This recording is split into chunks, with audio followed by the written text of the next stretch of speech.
Hello and welcome friends.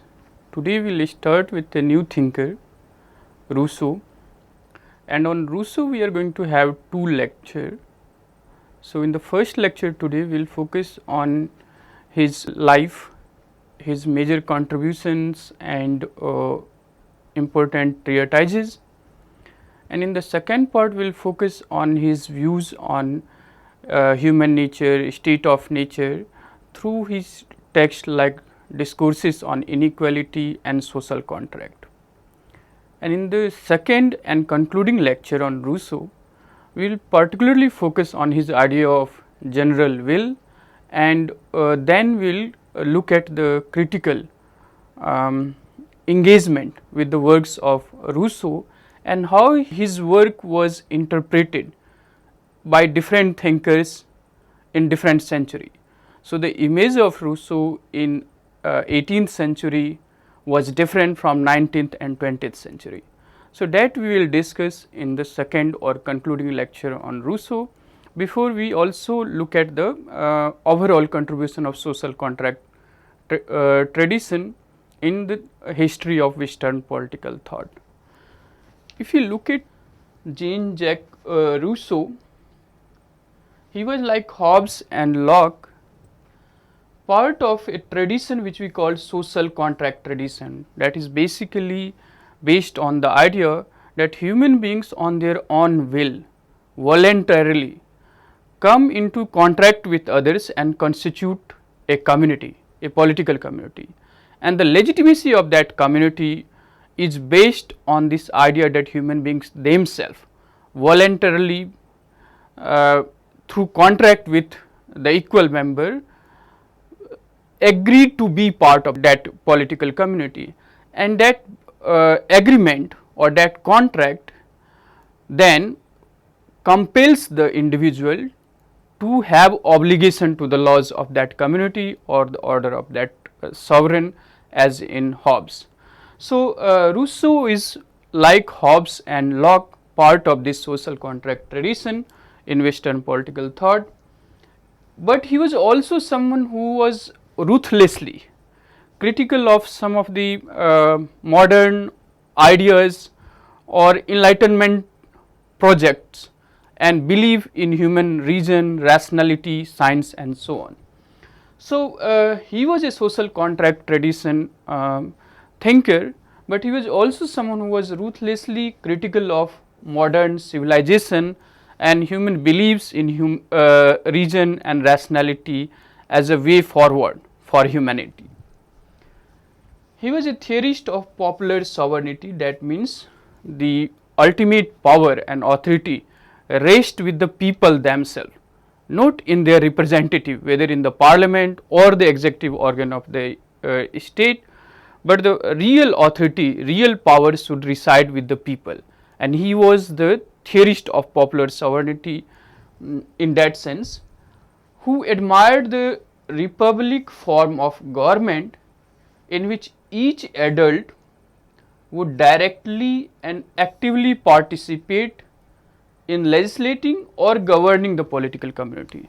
So, the Rousseau's ideas on government or how to legislate, what should be the basis of legitimacy, is based on his republican notion that only that form of government is legitimate in which every citizen, every adult citizen directly and proactively participate in legislating, and once they participate in the legislation, then they have the obligation to follow that legislation. So, they are ruled by themselves, not by other bodies or other institution or through a kind of representative form of government. So, Rousseau is very critical of that modes of democracy which argues about a representative form of government. Rousseau want a direct participatory model of democracy in which each citizen would directly participate both in legislating the laws and rules that govern a society or a particular society. So, Rousseau was a theorist of popular sovereignty with a very strong argument for the republican form of government. He was also a strong votary of the ideas which is the foundational ideas of our modern state or government, and these are the idea of liberty and equality. And you can see that the whole progress of modern state and society is towards the attainment of equality and liberty. And as we have discussed in Plato or Aristotle, there is the hierarchy in the society.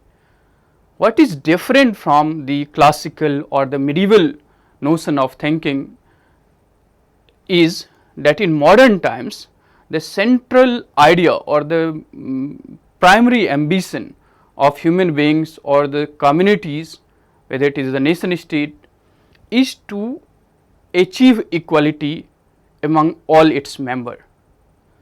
Now it is hard, but that is the objective of modern state, that is the legitimacy of modern state, that it strive towards achieving equality among its member and then ensuring that each member have liberty to lead the life they like. So Rousseau in that sense was the strong votary of this idea of liberty, equality and a direct form of democracy, not indirect or representative model of democracy. His philosophy inspired the French Revolution in 1789. If you recall, the slogan of French Revolution was liberty, equality and fraternity. They want to create a new kind of political structure that would be different from ancient regime based on hierarchy of classes. So Rousseau inspired French Revolution. However, many of his ideas, and we will discuss particularly in the first discourse which he wrote on art and science, was regarded as contrary to the Enlightenment and the progressive traditions in Europe. So Rousseau was developing his thought or philosophical position in a time when there was this new belief among the scholars, thinkers and the populace at large that reason and rationality will lead to progress and enlightenment in the society. However, many of the ideas that Rousseau put forward was regarded as the contrary to that enlightenment and the progressive traditions in Europe, particularly his romantic ideas of pre-modern societies where human beings were more free and their nature was good and moral, whereas the science and arts and exclusive belief in the reason and rationality have led to the moral corruption of human being. So there was this growing belief that science and human reason or rationality would make societies or communities better off, and that is the very foundation of modern civilization or modern society, where we think that through reason and rationality we can make our society more prosperous, more progressive, which would be more free and equal. In contrast to that, Rousseau argued about corrupting influence of society or culture on individual, and that we will discuss later. And then whole project in social contract for Rousseau is to how to create a society where men would be as free as they were before the formation of the society. And in that sense he was very passionate or critical of exclusive belief or faith in reason and rationality and critique of religion and so on. So in Rousseau's thought and his personal life we come across where he is very critical of atheist, because he thought like Locke that without faith in religion or God, man's loyalty or ideas could not be trusted. So Rousseau then developed a kind of counter enlightenment, if you like, particularly the one which focused exclusively on reason and rationality alone as the way forward for humanity. He regarded at how that lead to the moral corruption among the mankind. Rousseau personally led a very adventurous and wandering life. Almost a self-taught person, he had developed interest in a variety of subjects, and these subjects were like music, drama, plays, education, politics, philosophy, and later on botany and zoology as well. However, in his interest, the central concern was how to create a political community in which human beings can live a free and equal life. So, in his other works as well, particularly on education or his discourses, the central concern which becomes much more clearer in Social Contract, for which he is so famous, and which leads to a kind of contradictory interpretation by the conservatives and also the radicals. So, the central concern in all his works, more so in the Social Contract, is how to create a political community or a political society where each individual will lead a life which is as free or equal as it was before the formation of state and society. So, Rousseau was very critical of the prevalent moral corruption in his times, that was guided by this idea of reason, rationality, which leads man to moral corruption, treacherous behaviors, and Rousseau or inequality or hierarchies. And Rousseau wanted to create a society where there would be equality and liberty for everyone. If you look at the personal life of Rousseau, let us begin with this foundational characteristic of Rousseau's thought through this statement which he wrote, Emile, a text on education and how to educate a child, not through the systematic schooling system which robbed the child of his natural abilities or talent, but how to create a child more autonomous or independent in terms of thinking. So, Rousseau writes in this text, everything is good when it springs from the hands of our Creator, that is God. However, everything degenerates when shaped by the hands of man. So, all kind of artificial construct, therefore, Rousseau is very critical of, and he wanted to reassert the savage kind of, or the romantic notion of that savage life without any ties, without any anxieties, without industries, where human beings live a natural life, a freer life from all kind of social ties or the moral corruptions that prevails in the society, which is artificially constructed. So, this leads to a number of romantic movements in Europe as well. So, Rousseau was born into a Calvinist family in Geneva on June 28, 1712. His father was a watchmaker, and Rousseau's mother died 10 days after his birth.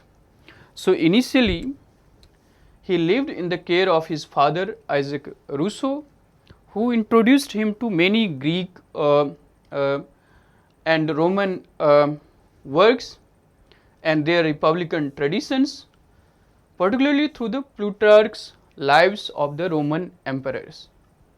However, this care by the father was short-lived, and subsequently he lived under the custody of a puritanical aunt. So, in 1722, as a teenager, Rousseau fled Geneva and worked as an apprentice to a notary and later on to an engraver. Soon he left this job too, and he started living under the protection of Madame de Warrens, and it is under the guidance of Warrens that Rousseau took keen interest in music, education and philosophy. And in this way, Rousseau has a very fascinating childhood or adulthood where he is almost a self-taught person, and took interest in a variety of subjects on education, on music, on composition, on plays. He wrote some novels which was popular in his time. So, it is under the guidance of Warrens that Rousseau took keen interest in music, education and philosophy. He also renounced Calvinism and converted to Roman Catholic Church.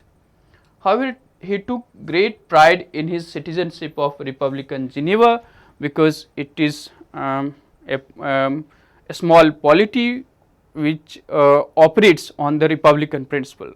Although it is the executive organ which had more power in the decision making, but there was the assembly where each adult member in Geneva was supposed to participate and contribute in decision making. So, the ideal for Rousseau therefore was this kind of polity where every adult member of society would directly participate, and he took great pride in his citizenship of Republic Geneva rather than monarchies such as in France or Prussia and Italy. So, he was suspicious of the atheist whom he regarded as untrustworthy. So, in Paris, Rousseau first began to establish himself as a music composer. He also befriended great philosophers like Denis Diderot, with whom he had a close friendship for next 15 years. He also contributed 2 essays on music and political economy in an encyclopedia which objective was to collect all the knowledge that is worth collecting, and it was edited by Diderot and many others, in which Rousseau first began to reflect on music or political economy and develop his interest in philosophical writings and not just literary plays or novels. For a brief period in 1743 and 44, Rousseau also worked as a secretary to the French ambassador in Venice, Italy, and he also went to Italy before when he was living under the custody of Madame Warrens to study philosophy and develop his educational abilities. There in Venice, he had the first hand experience of how politics shaped every sphere of human life, and from then on he began to seriously think about how to create a polity which would enable every individual to live the life to the fullest as a free and equal member in the community, rather than a life of hierarchy or inequality or subordination of men by other men. So, it is in Venice that he had this first hand experience of how politics shaped every sphere of human life and the prospect that it has. So, if a society or a community will have a good polity, it will increase the chances of individual and the life prospect of individual. Whether if the polity in a country or a society is bad or immoral, it would have corrupting influence on the individual and the citizen. So, it was here he developed a keen interest in politics, which is reflected in all his works, including discourses or educational treatise, Emile, and it is most exquisitely articulated in the social contract. Rousseau's popularity across Europe was based on an essay that he wrote for that Académie Dijon. This essay is titled as Discourse on the Arts and Science, which is also known as the first discourse. Now, this essay deals with this question that whether progress in arts and science advanced or corrupt morality or corrupted morality or advanced the morality. So, that was the question posed by this academy, and in this essay Rousseau deals with this question whether science and arts or progress in science and arts advanced or corrupted the morality in the human society. Rousseau argued that the advancement in science and art corrupted the good and moral nature of mankind, and that he draws from the historical examples also. So, he makes a comparison between Greek city states like Athens and Sparta, and Sparta was much more dynamic or stable republic than Athens, precisely because in Sparta focus was on military virtue or citizens' participation in the governance rather than exclusive focus on arts and culture in Athens, which according to Rousseau leads to its destruction and gradual development of empire. So, Rousseau argued that arts and science and the progress in arts and science has made individual idle. It has made them weaker both physically and mentally in comparison to their forefathers. And this essay of Rousseau was instant hit, which made him popular across Europe. But it also led to acrimonious relationships with many of his old colleagues and Enlightenment thinkers who found his arguments contrary to the Enlightenment project. So, basically if you try to understand the argument of Rousseau or his romantic beliefs in a society before the focus or before the exclusive focus on the development of arts and culture. So, many of the Enlightenment thinkers argued that through the cultivation of arts and science and refinement of human sensibilities, overall society would progress and become better off. In contrast to that, Rousseau argued that that leads to treacherous behavior or moral corruption of human beings and rob them of their good moral nature which was there in the state of nature or before the cultivation of arts and science. So, he was a kind of subverting the exclusive focus on reason and rationality and cultivation of human nature and character through art and science.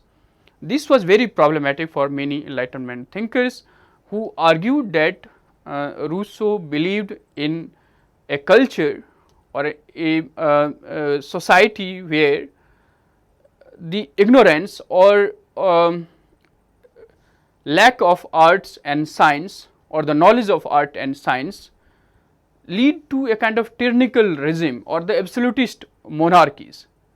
Rousseau was unaware of those facts and did not believe in the human capacity to create a better polity or a better economy or a better society through art and science. That is the whole purpose of Enlightenment project. So, this essay although established Rousseau as the popular philosopher across Europe, but it also leads to many acrimonious relationship with his old friends and particularly critiques from the Enlightenment thinkers.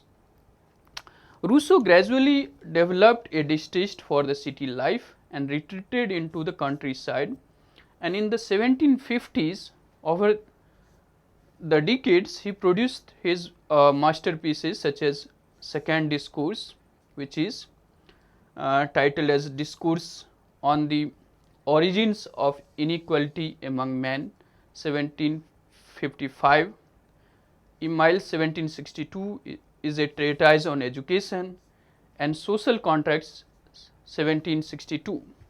So, among these the Social Contract is his most famous work, which exhibits his philosophical positions, and ideally this Social Contract should be read with his Discourse on Inequality, and this relationship we will see in a moment. So, Rousseau in his personal life never had a settled life or a family. He never accepted patronage from anyone, royalty or subordination of anyone. So, his relationship with many of his patrons was therefore somewhat problematic or leads to acrimonious relationship. So, he had many patrons, but he did not take them as a kind of support or a kind of gratitude for their patronage, and in fact he refused the patronage from the royalty and believed in his own self abilities or freedom to lead the life which he envisaged in many of his philosophical treatises such as Social Contract or Emile.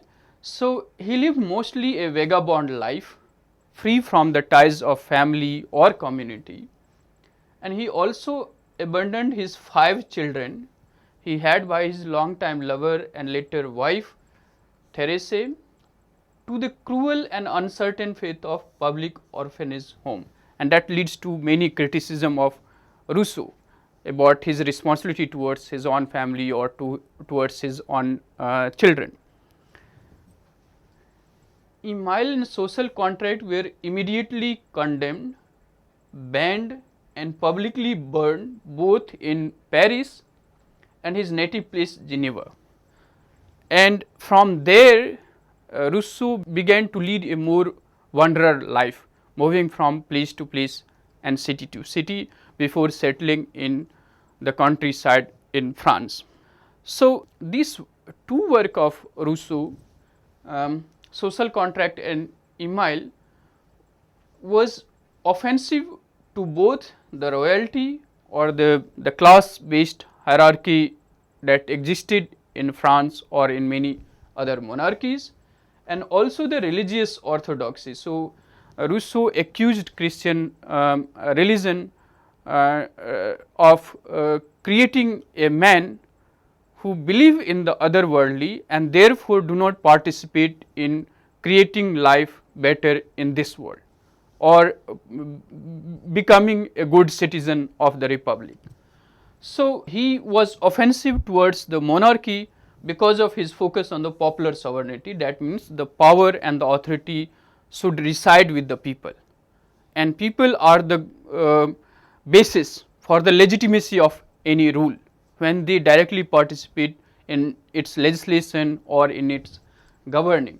So, that focus on popular sovereignty in Rousseau leads many monarchies or the supporter of royalty being critical of Rousseau's work, and similarly his focus on the civic religion, a new form of religion where citizens of a political community which he calls a people, thereby the individual self merging with the collective self, and that he argues in his argument on general will, which we will discuss in the next lecture.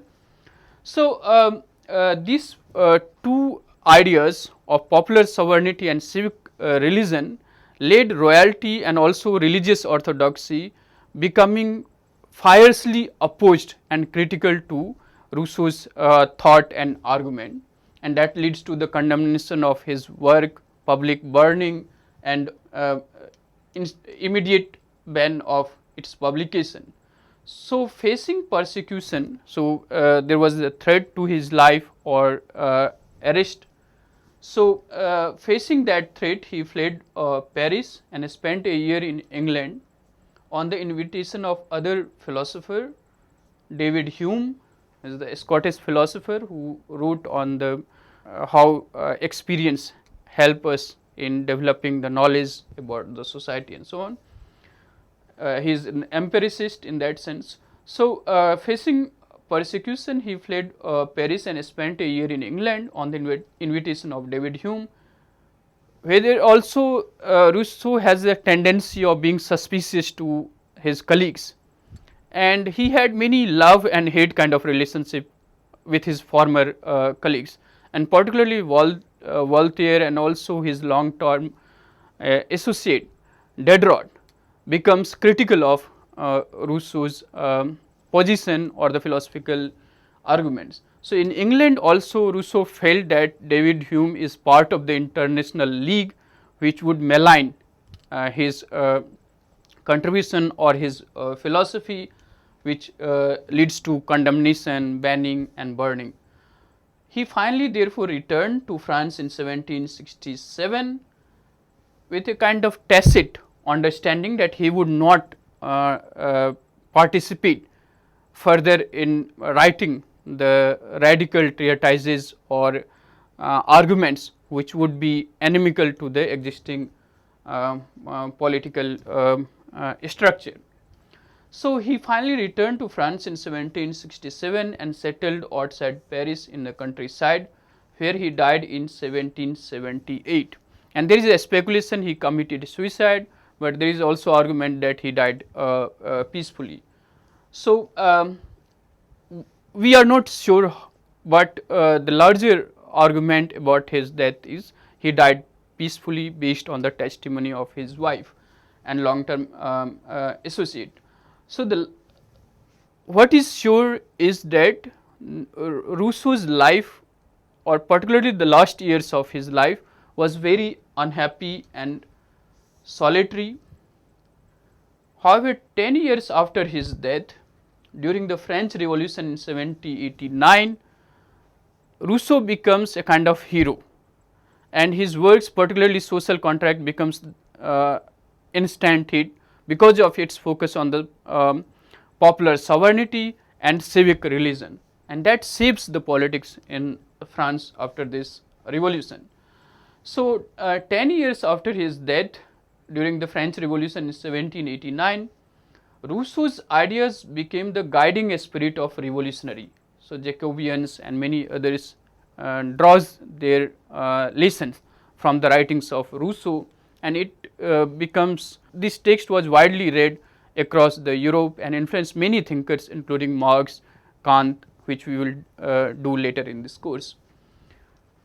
So, his ashes were excavated and brought to Paris after a dramatic torchlight procession and placed next to his arch rival Voltaire.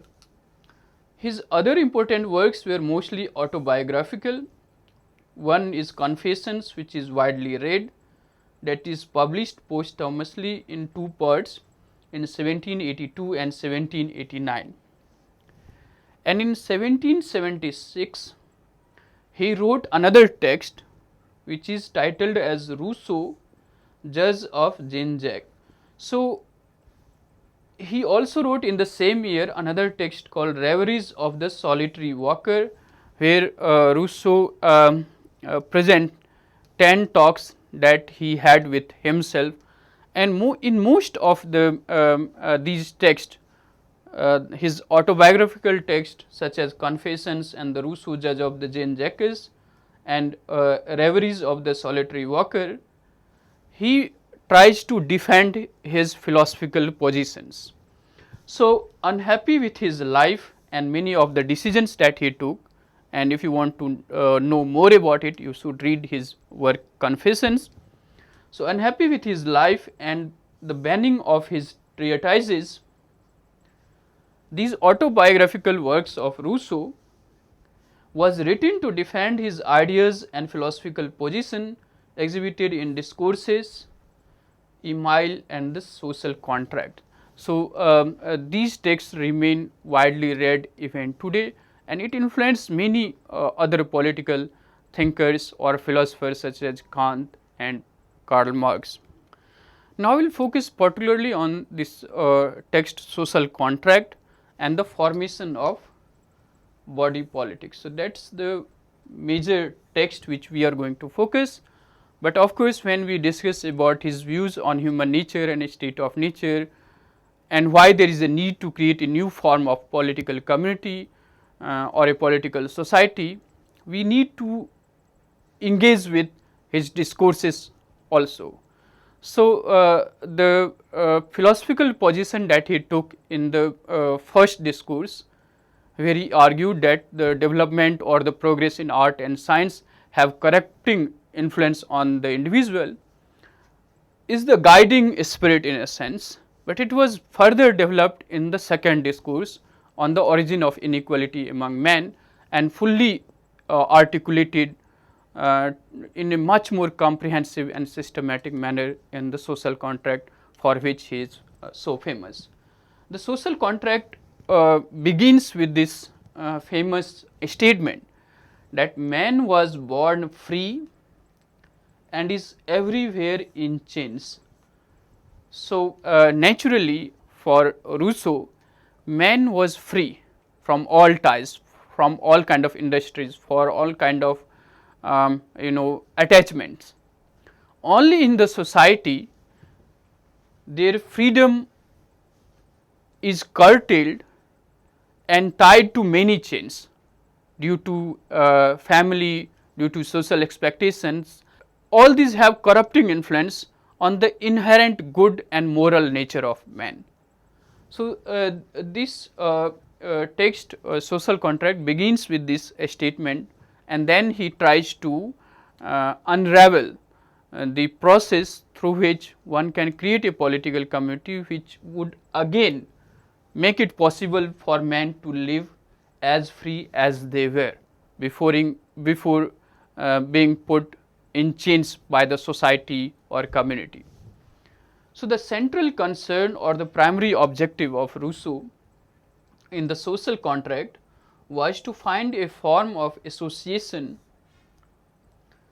which will defend and protect with the whole common force the person and the goods of each associate, and in which, while uniting himself with all, may still obey himself alone and remain as free as before.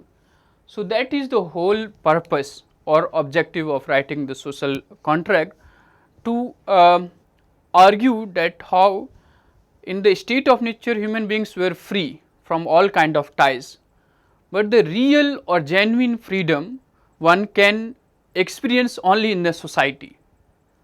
So, the civil or the moral freedom is different from the freedom that human beings have in the state of nature. Its realization is possible only in a political society or when human beings live with others, in association with others, and in that sense he is continuing with the Aristotle idea of jus politikon, the man is the social animal. So, Rousseau argues that the purpose is then to how to create a kind of associational life where each would be part of the whole, and whole would ensure that each property and person is protected. And this relationship of each with all and all with each is fully developed in his notion of general will, which we are going to do in the next class. But here it is important to understand that the freedom for Rousseau is very different from this ideal or the liberal conception of freedom that deals with the negative idea of freedom or the positive conception of freedom, where it is seen as the possession of the individual, and in his personal life he or she is free to do whatever she or he thinks is right thing to do.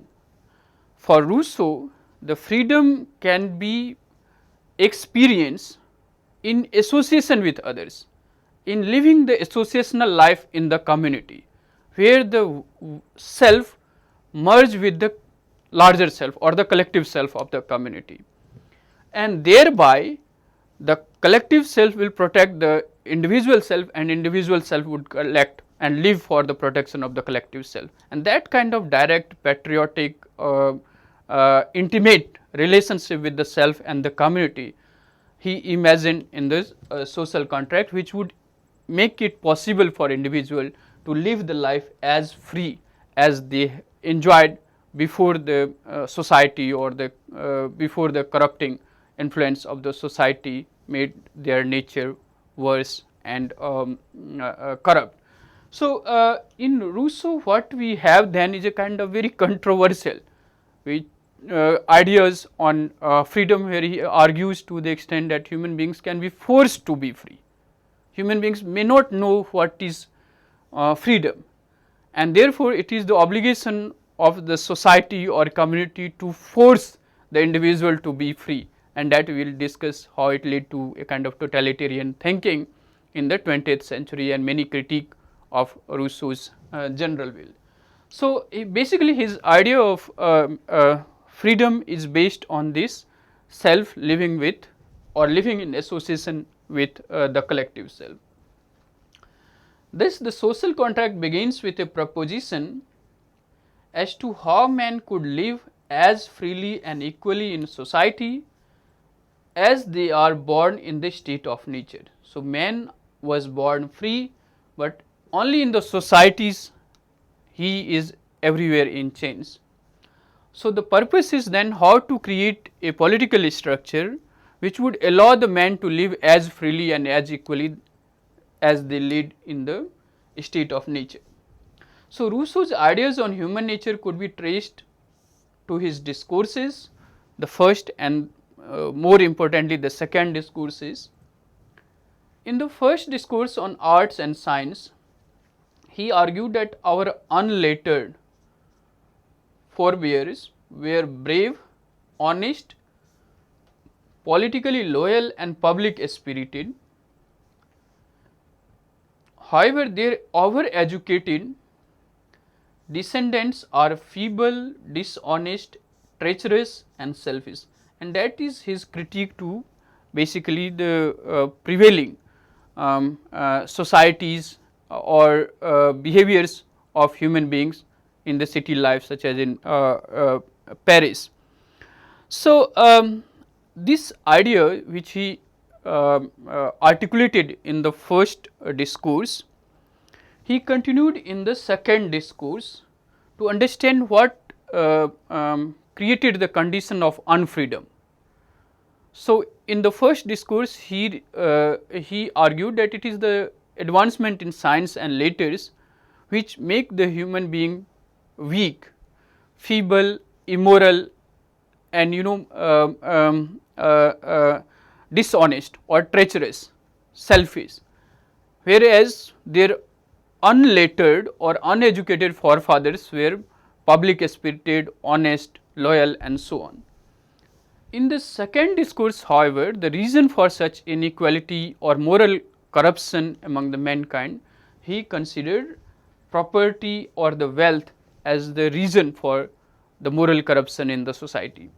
So, in the second discourse, the distinction with the first discourse is that instead of arts and letters, now he regards property as the main reason, property in the sense of private property, when one man occupied a part of land and made other people believe that that part of land belongs to them, and that leads to the everlasting controversy or crisis of mine versus thine, and then the whole question of protecting the private property through laws, through the institution of state and so on.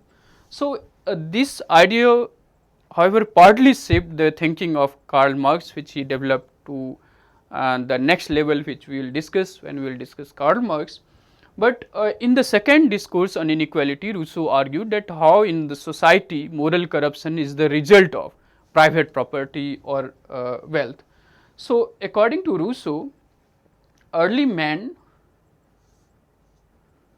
lived an animal-like existence.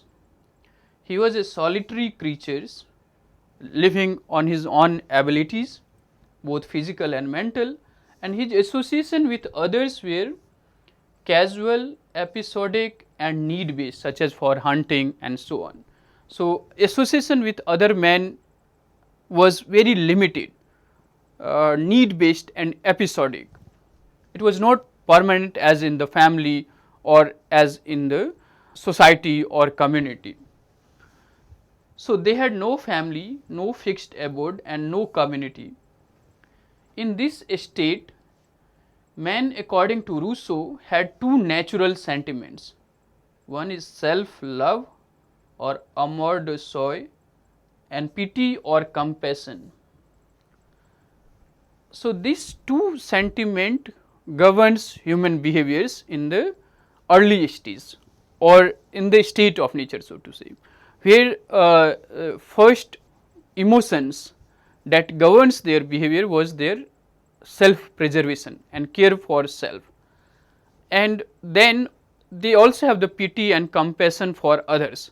So, that means those stranger who suffered some calamities or some physical deformities, for them there is a kind of universal in mankind a kind of pity or a compassion for others as well, although most of his action is guided by self care or self preservation. Human beings are also capable of extending his compassion and pity to others individual as well.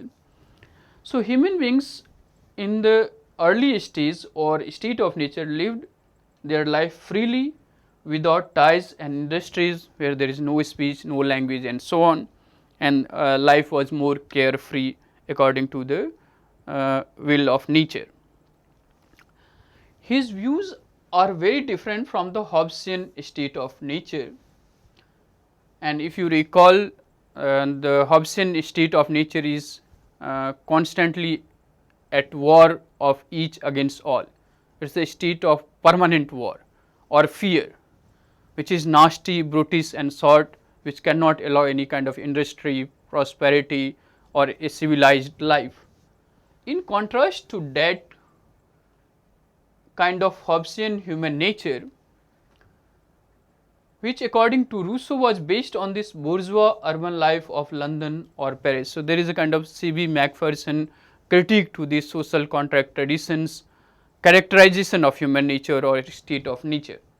Rousseau argued that this characterization of Hobbesian nature as nasty, brutish and short is based on his observation of bourgeois urban life in London or Paris. It does not characterize the natural man. So, natural man according to Rousseau is good or moral. Only in the society and community through socialization man becomes corrupt, and his whole purpose in Emile or his philosophy on education is to how to prevent the corrupting influence of community or society on the inherent natural good and moral nature of man. So, instead Rousseau argued that this idea of Hobbesian human nature was based on the bourgeois urban life of London or Paris. It does not characterize the natural man, instead it is based on the socialized behavior. So, the human beings acquire certain behaviors through socialization, which Hobbes took as natural. Therefore, according to Rousseau, the Hobbesian characterization of human nature is the bourgeois or the artificial socialized behavior of the human being and not their natural disposition. So, Rousseau in contrast depicts a natural man without the corrupting influence of society or culture as good and innocence. However, he does not argue it is virtuous. So, the idea of virtuosity comes with society, whereas in the state of nature there is no society, there is no association, there are no ties, no family and therefore no bondings. So, there is no question of virtuosity there or virtuous action there.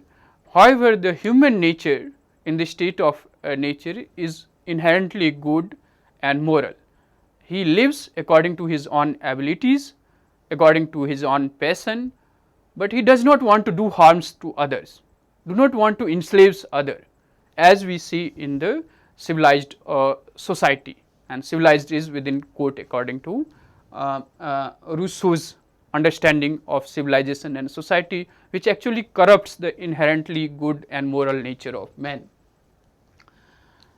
Rousseau further writes, in comparison to animals, humans have a long period of immaturity and dependency on their parents. So, in comparison to the animal's child, human child is much more vulnerable in the initial stage of his or her life and needs care and are dependent on their parents.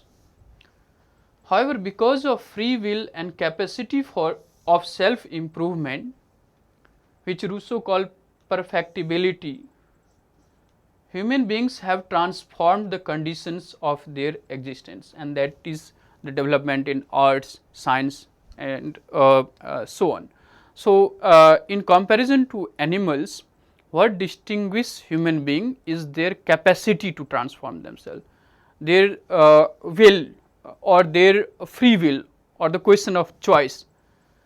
So, where other species on the planet continue to live their life as they lived throughout the millennia, but human beings in the same period of time have transformed the conditions of his life, and that is something which he calls perfectibility, human being's capacity to improve himself or herself. However, in the prevailing conditions of France or the industrial society, he regard the modern man or the civilized man as morally corrupt, based on inequality, which does not give freedom and equality to the majority of the population. And his whole project is how to create a political society or a community which would enable freedom and equality to each member of the political community and not just few. So, there is this differentiation between the animal and other species and the human beings, their ability to self improvement. However, the institution of private property, and that leads to the understanding of mine versus thine, created a kind of acrimonious relationship between human beings. That means, those who are propertied and those who do not have the property will be constantly at the loggerheads. So, if you think of the pre-modern society and the hierarchical division in the society, where few at the top will enjoy all the luxury and majority at the bottom will suffer all kind of ignominies. So, this institution of private property and distinction of mine and thine led to inequality in the society, and its further consolidation through the institution of laws and state. And therefore, Rousseau is also critical of natural laws theorists who argued that law and state works for the benefit of all, for the welfare of all. So, that is the legitimacy of modern state. However, Rousseau argues that in a society based on private property, which distinguishes those who have the property and those who do not, cannot create the condition for free and equal living for each citizens.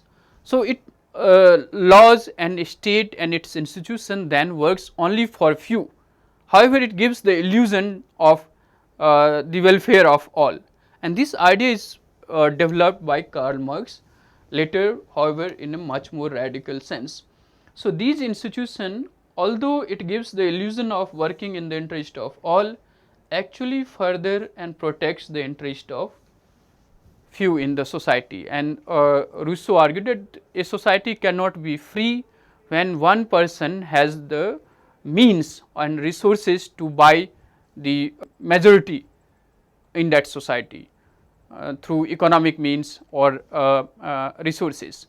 So, to create a society of free and equal citizens, you cannot have the economic inequalities where one man has the purchasing power to buy the rest of them.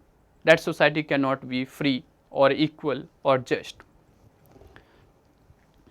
Thus, for Rousseau, the question was how to create a political community that would allow the individual to live as freely as before, that is, before the formation of society, among the equal members in the society. So, for him, then the problem was what gives anybody legitimate right to impose rules upon everyone in the society. So, that is the central question or the central problem in Rousseau's thinking, that what kind of rule would be a legitimate rule and have the authority to command obligation from the rest of the population or rest in the society. In other words, why should we obey the rules? And this is the question of political obligation, as we have discussed, that unlike monarchy, the political obligation is not based anymore in the social contract tradition on the divine right theory, that is, the God has given authority to the king, and king on the earth is the representative of God, and therefore, people as subject must obey the command of the king. So, prior to the modern social contract tradition, the theory of political obligation is based on this God given right of the king, that that enables the people or the majority of the people to obey the commands or the order of the king. However, in the social contract tradition, we have seen that how political obligation is something which is given by the people themselves, not any other authority, and the whole legitimacy of the political organization, government or state or the sovereign is based on then the consent of the people. So, Rousseau also deals or engages with this question of political obligation, where he theorized that what kind of political authority would be legitimate political authority, or on what grounds political authority can legitimately command the obligation or expect the obligation from the people, and why should we obey the rules. And the rules here one has to understand is not for the protection of individual interest or the personal interest of few, but the interest of the community. And how that rules would come about is the question of general will, when the rules are legislated by the people themselves, and it is based on the general will that would create a society which would enable the individual to live freely and equally without any hierarchy or inequalities between man and man, and proactively participate in the collective life of the community. So, being a theorist of popular sovereignty, that means the power and authority resides with the people. So, all forms of legitimate authority is derived from the people. So, even in modern democracies, all forms of government and authority is exercised in the name of people.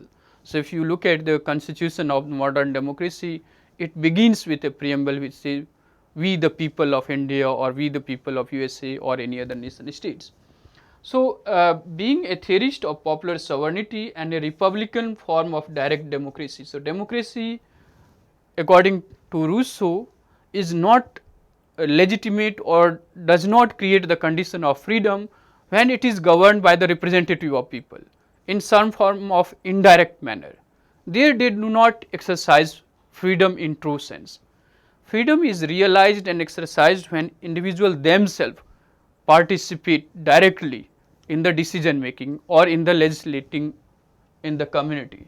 So, being a theorist of popular sovereignty and republican form of direct democracy, Rousseau envisaged a kind of a small political community. So, this form of direct democracy or republican form of government is not possible in a large society, where it is impossible for human beings to sit together to discuss on the common affairs collectively. There you have to have some kind of representative or indirect form of government, as we have say in modern large democracies such as India, US or UK, where they rule or govern themselves through their representative, and they elect their representative periodically in the episodic manner. So, the participation of citizen in governing the nation state or the political community is limited to the election, and Rousseau do not favor that form of democracy. So, to have a republican direct form of democracy, he envisaged a kind of political community which would be a small political community, a kind of face to face community. So, keeping Geneva as a model. So, where each citizen would participate in the governance and legislation, thus helping in constituting what he calls general will. And on general will we are going to have one lecture that would be the next or concluding lecture on Rousseau. So, this general will is a very controversial idea in Rousseau, and it has been interpreted differently by different thinkers in different century. So, however, this general will is the idea which is based on the will of everyone. So, when the individuals or the each citizen in the community directly participate in the legislation and thereby help in developing this general will or constituting this general will of the community, which would be binding on each member of the community. So, in the social contract he envisages a kind of political community which would be governed by general will, and general will is something which is based on the participation of each individual. When they work or guided by the interest of the community and not by their personal interest, and more on this we will have in the next lecture.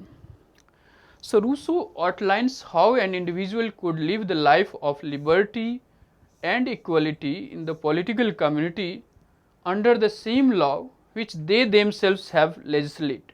So, the idea of popular sovereignty and direct democracy and the question of freedom and equality is based on this idea that human beings are governed by their own laws. So, no other authority, no other representative body governs them. So, the whole question of sovereignty then is resides with the people. So, he outlines how an individual could live this life of liberty and equality in the political community under the same law which they themselves legislate. Kant further developed this idea as categorical imperative, where we will discuss when we will discuss Immanuel Kant. So, according to Rousseau, attainments and protection of liberty and equality among men should be two primary objectives of every political system and its legislation. So, the laws and legislation of the state or political system is to ensure freedom and equality for each and not just for few, as in a property or private property based society where laws and state protects the interest of the few, not the many. Rousseau envisaged a kind of political system which would not only ensure the freedom and equality of each, but how to protect them, and that is the true purpose of political community or political system or state and its legislation according to Rousseau. Rousseau further argues that man could realize true civil and moral freedom only in political society where the state treats every citizen as sovereign. So, here in this kind of direct republican mode of government, when each citizen participate in the decision making or in the making of legislation, a state treats them as sovereign. So, they are not subordinated to the will of other men, because the rules that govern them is something which he himself helped legislate through general will. So, he was also critical of British parliamentary system and representative form of government, which Rousseau argued do not give individual freedom to actively participate in the functioning of the society or the community, or in realizing the true civil and political freedom in the society. So, that is all in this lecture today on Rousseau's personal life and also his views on state of nature, human nature and social contract. We will discuss on general will and critique to many of his political or philosophical positions in the next lecture, and we conclude Rousseau by briefly summarizing the contribution of social contract tradition in Western political thought. For this lecture today, you can refer to some of these texts like David Boucher and Paul Kelly, Political Thinkers from Socrates to the Present, Gary Browning, A History of Modern Political Thought. The question of interpretation is the good interpretation of Rousseau's thought in different centuries. Murray Forsyth and Maurice Kinshopper is again a very good text on political philosophy, particularly his views contained in Social Contract. So, you can refer to this text, A Guide to Political Classics, Plato to Rousseau, and Cephalija remain one of the reference texts in this course. Western political thought from the ancient Greeks to the modern times you should refer to. You can also read this small booklet by Robert Walkler, Rousseau, A Very Short Introduction, published by Oxford University Press, and James Allen Rann on Politics a history of political thought from Herodotus to the present. So, these are some of the texts which you should refer to understand more about Rousseau, his personal life and his views in social contracts. That is all for today. Thanks for listening. Thank you all.